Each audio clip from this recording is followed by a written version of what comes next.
This week in Jamaica Now, tension at Tower Street. INDECOM probes the coordinated beating of inmates by correctional officers. A rights advocate fears there could be an outbreak of disorder.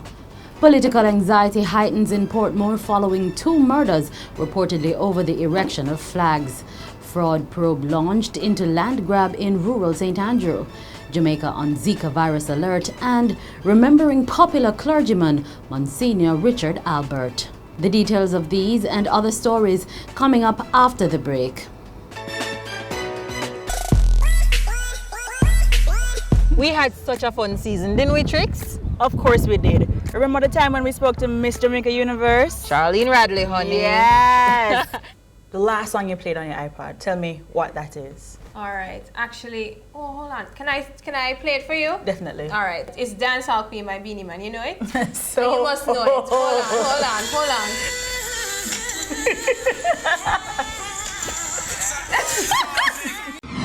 I'm Carleen Brown, and this is Jamaica Now.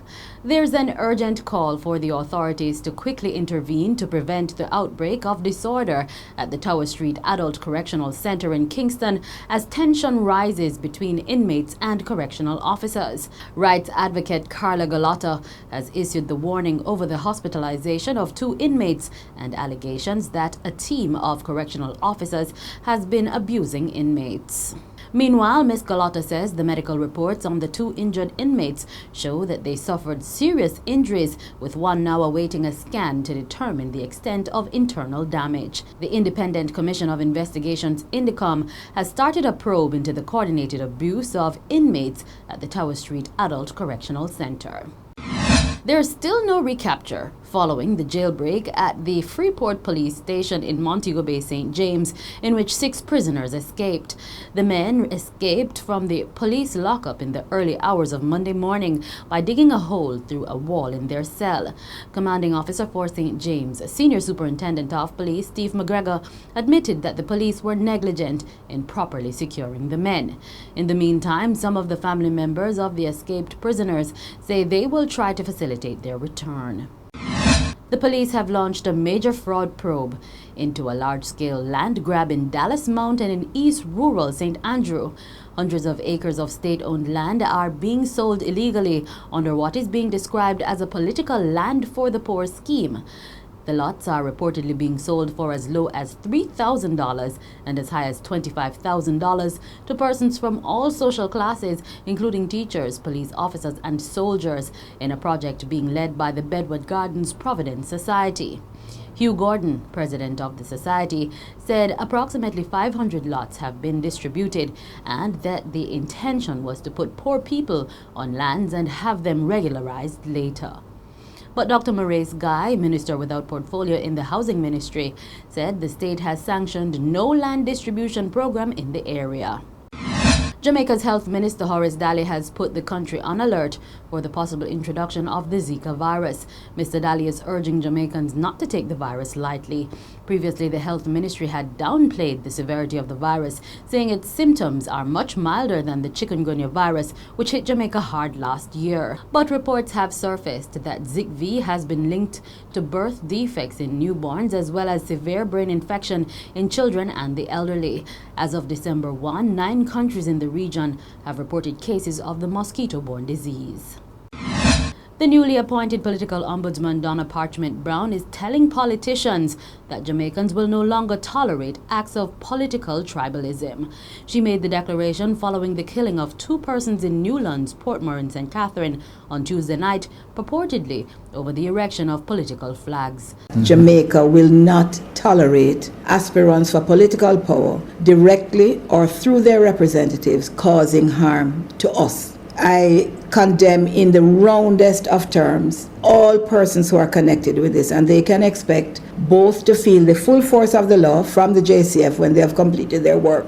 But in addition, the candidates will need to ensure that there are no further acts anywhere in the island of Jamaica, whether directed by them, to benefit them, or in relation to which their names are connected. Newlands resident Sandy Forbes, who had earlier objected to the erection of flags in her community, was on Tuesday killed by gunmen while walking on the road. A man was subsequently stabbed to death in what some people in the community believe to be a reprisal killing. The JLP leader Andrew Holness, who visited the community, has decried the violence and invited Prime Minister Portia Simpson Miller for a peace walk. I want to express my sincere condolences to the families of both victims of this heinous crime that has been committed. When I heard the circumstances, I was deeply moved. I must say to you that the putting up of flags really is old-time politics. That kind of thing we should try to avoid. Director of Elections Oret Fisher says the Electoral Commission of Jamaica, ECJ, is still calculating the cost to the Commission for the Prime Minister's decision to call off plans to announce a general election this year. The ECJ had been undertaking several activities in preparation for a possible general poll, and Mr. Fisher says at least $20 million had already been spent. The Director of Elections says the Commission is now going over the full costs of the delayed announcement. Prime Minister Portia Simpson Miller and opposition leader Andrew Holness have paid tribute to the late Monsignor Richard Albert. Monsignor Albert died at the University Hospital of the West Indies on Monday evening, hours after he complained about feeling ill. In her tribute, Mrs. Simpson Miller said Monsignor Albert devoted his life to the betterment and service of others, and the opposition leader said Monsignor Albert was one of the icons of Jamaica with a positive influence that transcended politics and the different strata of society. And that's it for this edition of Jamaica Now, your weekly review of the big news stories. Send us your comments at onlinefeedback@gleanerjm.com. You may tune into Power 106 FM for regular updates. Follow us on Twitter at Jamaica Gleaner and on Facebook at Gleaner Jamaica. I'm Caroline Brown, and before we go, tributes from social media to Monsignor Richard Albert.